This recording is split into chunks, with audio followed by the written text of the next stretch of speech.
오늘 우리는 고린도전서 15장 50절에서 58절을 보고 고린도전서 16장은 마지막 인사하는 문안하는 내용입니다. 그래서 오늘 우리가 읽은 이 본문이 고린도전서의 마지막 내용이 됩니다. 이것이 마지막 내용이 무슨 의미가 있는가 그거는 모르겠지만 분명한 것은 모든 서신을 다 쓰고 마지막에 문안하기 전에 중요한 것을 쓰지 않겠나 저는 그렇게 개인적으로 생각을 합니다. 바울이 거래 속에 아마 이 본문이 결론적인 부분이 아닐까 이래 생각하면서 15장 부활장 고린도전서 15장 부활장 마지막을 살펴보면서 부활장을 마치고자 합니다. 오늘 우리가 읽은 이 본문은 하나님 천국에 들어가는 사람은 어떤 사람일까에 대한 얘기입니다. 마지막 때에 구원받는 사람은 어떤 사람일까? 그 이야기가 됩니다. 현재 우리는 전쟁이 여기저기 터지고 하루에 몇백 명이 목숨을 잃고 사상자가 생기고 또 도처에는 독재자들도 있고 또 독재자들을 치고 뭐 이런저런 일들이 많습니다. 이것을 보면서 사람들의 마음속에는 불안함이 있고 두려움이 있습니다. 그 불안함과 두려움을 지나고 나면 왜 이런 일이 있을까? 그리고 우리가 살아가고 있는 이 땅은 너무 위험하고 신앙생활하기 힘들구나 이런 생각을 합니다. 이런 생각이 왜 드나요? 이런 절망적이고 불안한 생각이 드는 것은 이제 소망이 싹트기 시작하는 거예요. 소망은 절망을 경험한 자가 느끼는 것이 소망이고 희망이에요. 우리에게는 이렇게 너무 힘들고 세상이 하루아침에 많은 사람들이 죽어가고 이런 전쟁의 이야기 속을 보면서 우리는 소망을 가지고 갈 곳이 있구나. 그리고 개인적으로도 건강으로 인해서 많이 아프고 또 수술하고 경제적으로 어려움 당하고 이렇게 당하고 나면 선택은 딱 두 가지예요. 이 세상 그만 하직하고 싶다 이런 생각하고요. 두 번째는 빨리 가고 싶다. 하나님 나라에 가고 싶다. 내가 여기서 너무너무 고단하고 힘들구나. 내가 하나님 나라에 가야지. 그냥 갈 수 없잖아요. 그냥 갈 수 없으니까 마지막 고린도전서 15장에 마지막 절에 있는 대로 견실하여 흔들리지 말며 항상 주의 일에 힘쓰는 자들이 되라. 내가 그냥 갈 수 없구나. 견실하고 흔들리지 않으며 주의 일에 힘쓰다가 가야지. 그러면 왜냐하면 너희 수고가 주 안에서 헛되지 않은 줄 알미라. 우리가 이 흔들리는 세상, 이 불안한 세상에서 똑같이 이 세상 사람과 사는 것이 아니라 견고하게 서 있어야 되는구나. 그러면 이 수고가 하나도 헛되지 않는다는 걸 알기 때문이다. 바울의 서신의 마지막 장의 마지막 절이라 보면 돼요. 문안 인사 빼고 나면 흔들리지 말고 주의 일에 힘쓰는 자가 돼야지. 그러면 하나님께서 이것이 헛되지 않은 걸 알게 하신다는 것입니다. 여러분, 고난이 그렇습니다. 어려운 현실은 우리로 하여금 하나님을 더 바라보게 하고 어려운 현실에 섰을 때만이 교회는 성장했습니다. 한국 교회는 압제 아래 있을 때 폭발적으로 성장을 했고 종교개혁도 로마의 교황청의 이러한 탄압 가운데서 종교개혁이 일어나고요. 이러한 세상이 어려운 가운데 일어났습니다. 반면에 또 다른 길이 있잖아요. 어려운 가운데 위축되고 주눅들어서 될 대로 되라 사는 사람들이 생기는 것이죠. 그래서 고난이라는 것은 우리에게 분명하게 갈 길을 정하라는 메시지라고 저는 생각을 합니다. 고난이 없으면 누가 아군이고 누가 적군인지 알 수가 없어요. 다 믿음이 좋아 보이고 다 뭐 견실하고 든든해 보이는데 고난 앞에 서게 되면 내가 선택을 해야 돼요. 내가 될 대로 되라 이렇게 살아야 될 것인지 아니면 이러할 때 든든히 서서 갈 것인지. 지금 아마도 우리에게는 내외적인 고난과 환난이 많이 생기게 되고요. 처처의 기근과 지진, 생계의 문제, 그리고 지진의 문제, 이 환경의 문제, 그리고 전쟁의 얘기, 이러한 얘기들은 한결같이 의미하는 것이 무엇입니까? 고난의 문제예요. 먹고 사는 문제, 전쟁의 문제, 막 위태로운 이런 문제 앞에, 고난 앞에서 너는 어디를 택하겠냐라는 거예요. 예수님께서도 제가 요 전 기도인가? 김성근 사님 기도하는 가운데 하나님께서 말세에 믿는 자를 보겠느냐, 믿음을 보겠느냐, 그 본문을 인용하셨는데, 말세에 이 고난 앞에 딱 서게 되면 선택해야 돼요. 믿음을 선택할 것인지. 그런데 문제는 말세에 믿는 자가 현저히 줄어가게 되고, 그래서 주님께서도 믿음이 다하기 전에는 오시겠다 약속을 하셨어요. 그렇다면 지금 우리가 당하는 이러한 내외적인 고난은 지금 선택의 기로에 서고 알곡과 쭉정이를 갈라내는 마지막 때의 현상이다. 저는 그렇게 생각을 합니다. 이 얘기를 하는 이유는 이제 하나님 나라에 누가 들어가는가에 대한 얘기, 마지막으로 고린도서에서 바울이 이야기를 하고 있습니다. 50절에 보시면 형제들아 내가 이것을 말하노니 혈과 육은 하나님 나라를 이어받을 수 없고 썩는 것은 썩지 아니하는 것을 유업으로 받지 못하느니라. 혈과 육은 이 세상의 몸이고 사람이에요. 자연인입니다. 이 세상에 사람인 혈과 육을 가진 사람은 하나님 나라에 들어갈 수가 없는 거죠. 살아있는 사람이든 죽은 사람이든 우리의 몸은 죄와 죽음이라는 숙명을 지닌 존재예요. 연약한 존재입니다. 이 세상의 자연인으로 하나님 나라를 상속받을 수가 없습니다. 그래서 여러분의 몸은 주님이 살아생전에 주님이 오신다고 한다 할지라도 여러분의 몸은 큰 변화를 겪게 됩니다. 이 몸 그대로 올라갈 수 없어요. 왜냐하면 이 몸은 부패하고 썩을 몸이고 혈과 육이기 때문에 이 몸 그대로 가지 않아요. 부활에 참여하는 몸은 신령한 몸이고 변화된 몸입니다. 그것이 51절에 나옵니다. 내가 너희에게 비밀을 말하는데 그 비밀은 우리가 다 잠잘 것이 아니요 마지막 나팔의 순식간에 호련히 다 변화되리니. 우리가 다 잠잘 것이 아니요 잠자는 사람도 있다는 거잖아요. 다 잠자는 것이 아니에요. 다 잠자는 사람도 있는 거예요. 그리고 잠자지 않고 살아있는 사람도 있는 거예요. 그럴 때 어떤 일이 일어나는가 하면 잠자는 사람은 다 무덤에서 일어나게 될 것이고요. 그리고 마지막 나팔에 우리가 살아있는 우리들은 순식간에 다 변화된다는 거예요. 변화된 몸으로 우리 몸이 변화된다는 것입니다. 마지막 나팔 소리는 무엇을 말합니까?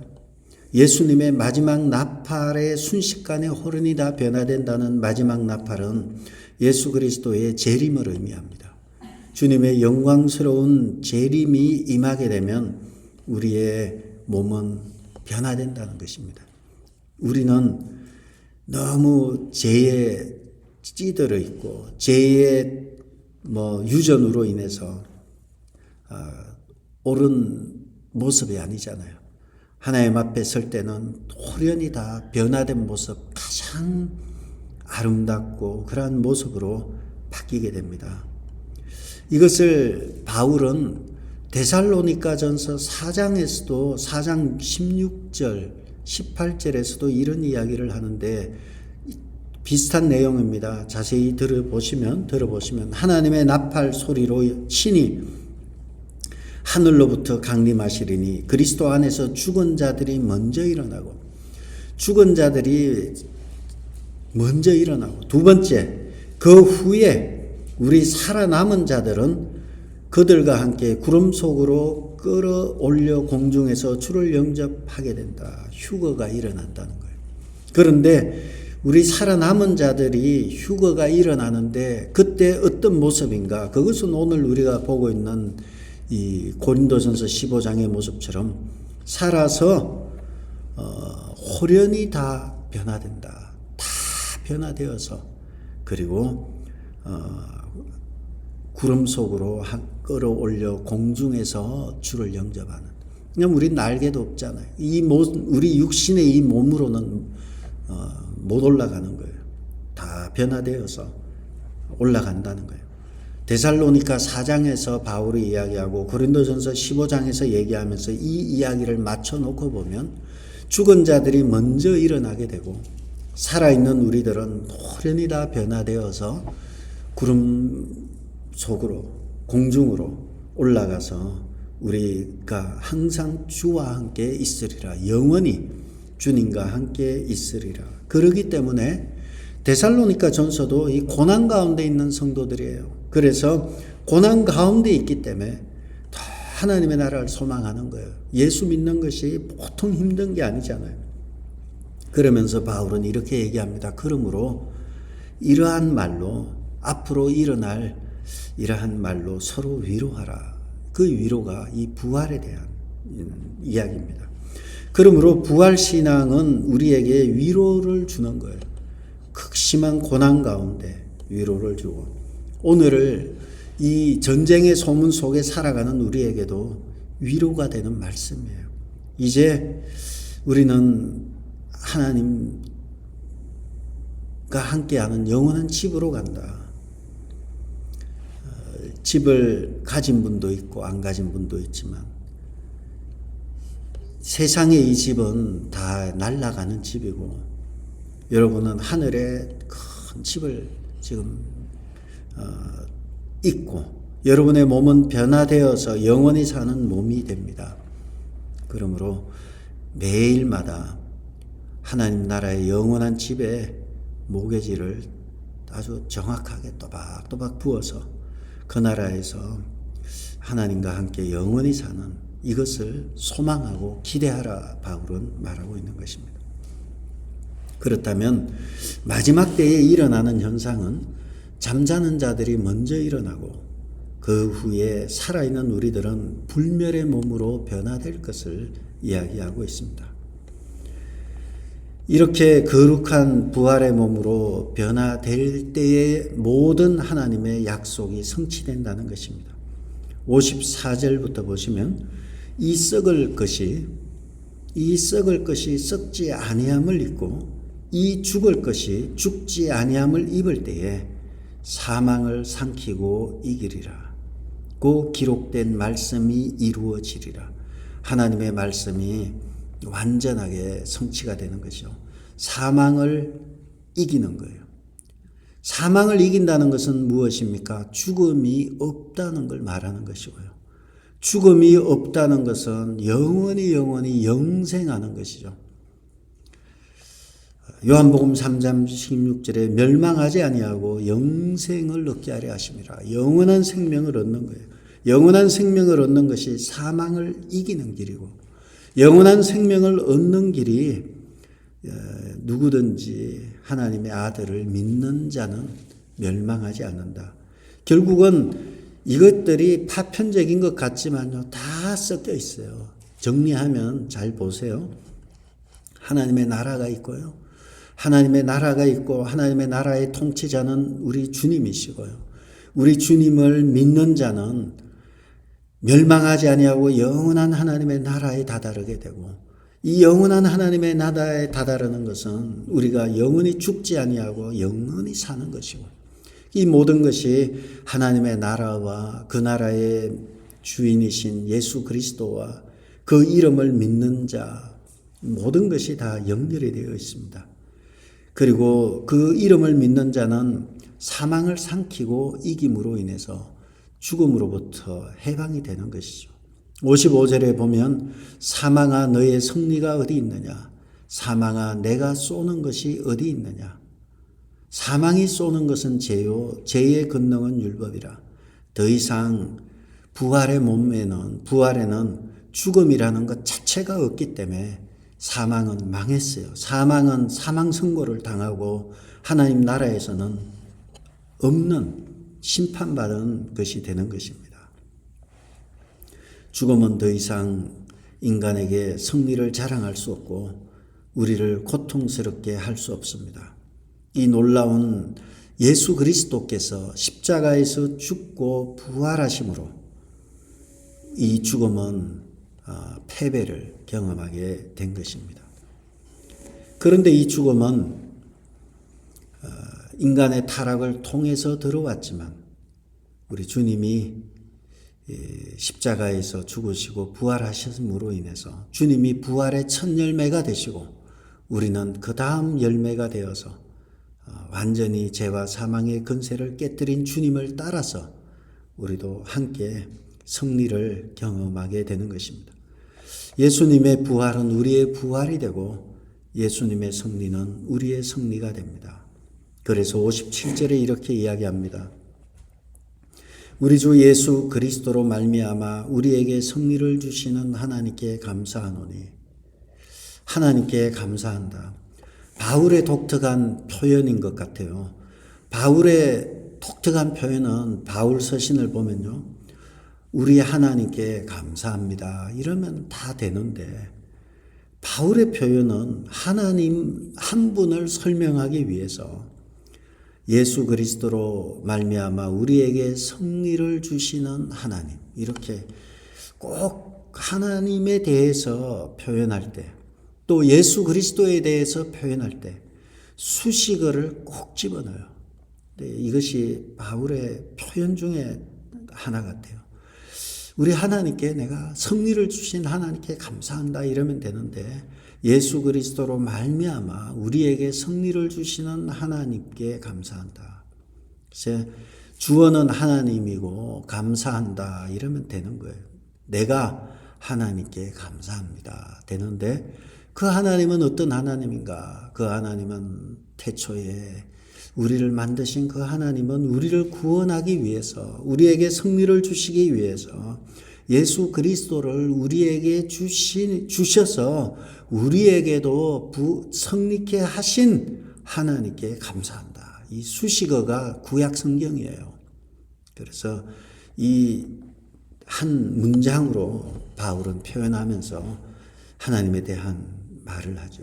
그래서 이 하나님께 감사하는데 그 하나님께 감사한 이유는 예수 그리스도 때문에 감사한데 그 예수 그리스도가 무엇을 했는가?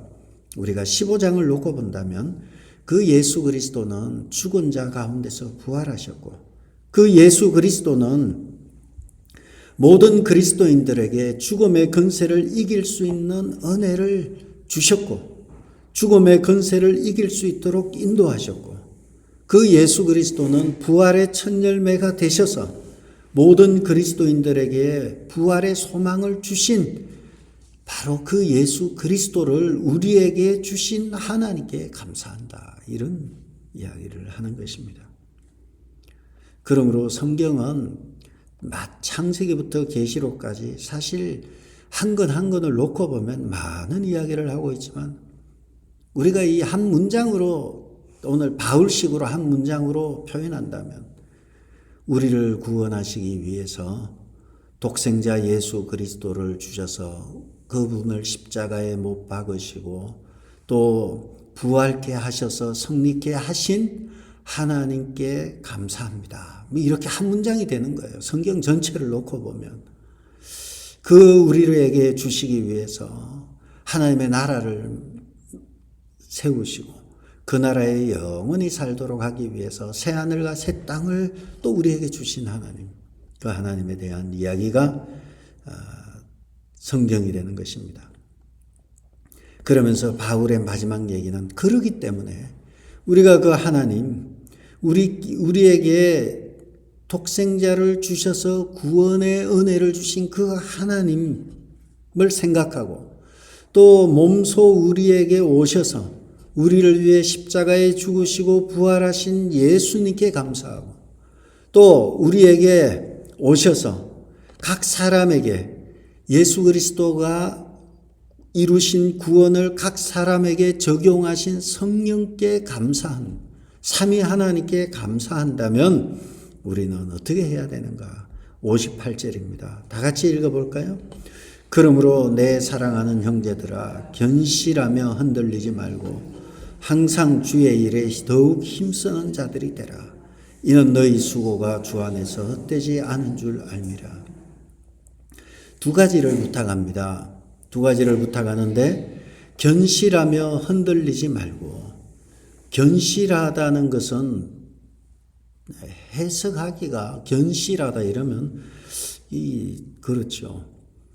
정확하게 말하면 경고하며 흔들리지 말고 이렇게 이래야 더 나을 것 같아요.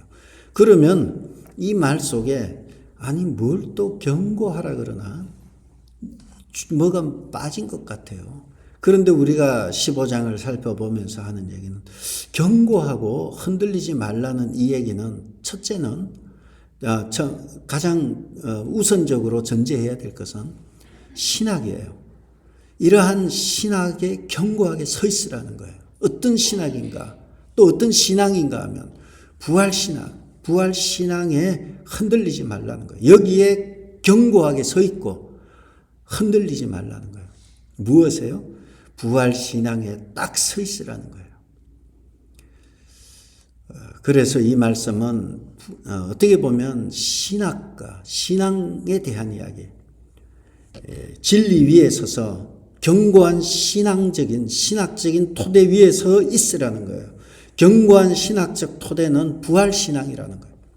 주님은 다시 살아나셨고 우리에게 부활의 첫 열매가 되셔서 우리에게 부활의 소망을 주셨다는 견고한 신학에 서 있으라는 거예요. 그리고 지금 얼마 남지 않았고 살아온 날보다 살아갈 날이 적은 이때에 부활신앙에 견고하게 서 있어서 하나님의 나라를 소망하며 살아가라는 것입니다. 삶의 중심을 부활신앙에 견고하게 두라는 거예요.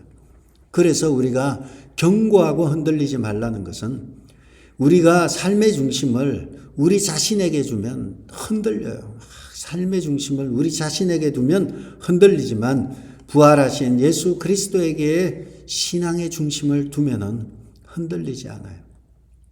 여러분, 사람들이 왜 흔들리고 시험 드나요? 그 중심에 자기를 삶의 신앙의 중심에 두기 때문에 그래요. 그래서 자기 생각, 자기 논리 얼마나 견고한지 몰라요. 그래서 그 사람들은 자기 자신에 대해서 견고하고 흔들리지 않아요. 흔들리지 않아요. 자기 자신에 대한 믿음이 너무 강해서 흔들리지 않아요. 성경은 이것을 거부하는 거예요. 너에게 그 신앙적인 토대를 두지 말고 부활하신 예수 그리스도에게 견고하고 흔들리지 말고 두라는 거예요. 사람의 생각은 잘 안 바뀌어요. 꼭 사로잡혀서 아주 딴 데 안 그런데 자기 자신에 대해서는 아주 견고하게 딱 서 있는 거죠. 깨라는 거예요. 깨고 부활하신 주님께 맞추라는 거예요. 두 번째 바울이 권면하는 것은 항상 주에 더욱 힘쓰는 자들이 되라. 이것은 무엇을 말하나요? 실천적인 삶을 의미해요. 그래서 앞에 내용이 견실하며 흔들리지 말고는 신앙이에요. 그리고 밑에 두 번째 주의 일에 더욱 힘쓰는 자가 되라. 이것은 삶이에요. 그래서 이 어떤 교회 주보에 보니까 이제 제가 아는 분이고 조직신학을 한 분이에요. 조직신학 한 목사님답게 주보의 주제가, 교회 주제가 신학과 삶이에요. 그래서 아이고 교인들 이해하기 어렵겠다. 신학과 삶이라는 것처럼 오늘 이 말씀이 그래요. 신앙과 삶, 신학과 삶이에요. 그 신앙이 무엇입니까? 부활신앙이고요. 삶은 어떤 삶입니까? 항상 주의 일에 힘쓰는 자가 되라는 거예요. 항상 너 자신을 주님의 일에 전적으로 헌신해라. 전적으로 주의 일에 더욱 힘쓰는 자가 되라 하는데, 영어로 보면 always give yourselves fully to the work of the Lord에서 전적으로 주님의 일에 헌신의 힘을 다하라는 거예요. 그래서 마지막 때에 우리가 해야 될 것은, 첫째는 우리가 믿는 믿음이 정확한가 봐야 돼요. 이거 굉장히 신앙생활에 제일 중요한 것이 이거예요. 왜냐하면 삶은요, 그 다음이에요. 삶은 내가 정확하지 않은 걸 정하고 열심히 살 수도 있기 때문에 그래요. 엉뚱한 거 잡고 열심히 사는 사람이 있어요. 그런데 방향이 정확하면요, 그 다음도 거의 정확해요. 내가 진리를 가지면요, 삶도 바뀌어버려요. 여러분, 내가 진리를 가져도 삶은 안 바뀔 수 있지 않나요? 그럴 수도 있다고 사람들은 생각을 해요. 그렇지만 분명한 내용은 올바른 진리를 가지지 못했기 때문에 삶의 변화가 일어나지 않는 거예요. 사람들이 그러잖아요. 나는 알기는 아는데 안 된다. 근데 논리적으로 보면 알면은 하게 돼 있다는 거예요. 근데 알면서 안 된다는 거는 모른다는 거예요. 모르니까 안 한다는 거예요. 집에 예를 들어서 집이 그렇다는 겁니다. 금송아지가 한 마리 있어요. 그러면은 이 금송아지가 이게 굉장히 큰데 그냥 두겠어요? 아무데나 두겠어요? 소중하게 두고 또 보고 그렇게 하잖아요. 마찬가지예요. 내 안에 부활의 신앙이 있고 진리가 확실하면 내가 삶이 바뀌어버릴 수밖에 없는 거예요. 근데도 안 된다는 것은 사실은 부활 신앙이 머리로만 아는 거예요. 그래서 성경에 대한 지식이 두 가지가 있잖아요. 성경을 아는 지식이 있고요, 성경에 대한 지식이 있어요. 성경에 대한 지식을 가지고 마치 자기가 성경을 아는 지식처럼 사는 사람도 있어요. 성경을 아는 사람은 삶의 변화가 따르고요, 성경에 대한 인포메이션을 가진 사람은 삶의 변화가 필요 없어요. 그건 그냥 정보니까. 그러므로 바울이 지금 오늘 얘기하는 것은 이것입니다. 신앙의 기초에서 부활 신앙에 견고하고 흔들리지 말며, 두 번째, 항상 주의 일에 힘쓰는 자가 되라. 이 땅에서 그렇게 살라는 거예요. 그럼 주의 일이 무엇입니까? 여러분, 주의 일이 무엇인가요? 주의 일이 무엇인가요? 주의 일은 예수님의 마지막 명령이 무엇인가요? 마지막 명령이 만민에게 나아가 복음을 전하라는 거예요. 만민에게 나아가 복음을 전하라 하시고요. 그런 이야기들이 뒤에 마태도 있고요, 마가도 있고요, 사도행전에서도 누가복음에서도 다 있어요. 그러면서 약속한 것을 받기까지 예루살렘을 떠나지 말고 있으라 하시고요. 오직 성령이 너희에게 임하시면 정인이 될 것이다. 주님의 일이에요. 주님의 일은 하나님 나라의 확장이고요, 주님의 일은 이 땅에서 그리스도 안에서 선한 일을 위하여 지음을 받았다 하는 것처럼 하나님 나라를 확장하고 사람들에게 복음을 전파하며, 그리고 내가 자존심 좀 상하고 내가 죽어서 덕을 세우고 나 때문에 교회 다녀야 되겠다, 나 때문에 나도 신앙생활 해봐야 되겠다, 그렇다면 하나님 나라가 그 사람을 통해서 확장되는 거예요. 그러나 나 때문에 사람들이 교회를 안 나오고 상처를 받는다면 그것은 무엇을 한다 한들 백약이 무효예요. 아무리 선행을 한다 해도 나로 인해서 실족하는 일이 있다면 백약이 무효입니다. 그러므로 항상 주의 일에 힘쓰는 자가 되라. 그리고요, 마지막에 뭐라고 나와 있습니까? 마지막에 이는 너희 수고가 주 안에서 헛되지 않은 줄 알미라. 여러분이 바른 신앙에 서 있고 삶 가운데서 더욱 주의 일에 힘쓰는 자가 된다면 하나님께서는 그것을 다 기억하고 계시고 헛되지 않는다는 것입니다. 주님께서도 얘기했죠. 소자에게 물 한 그릇도 잊지 아니하신다.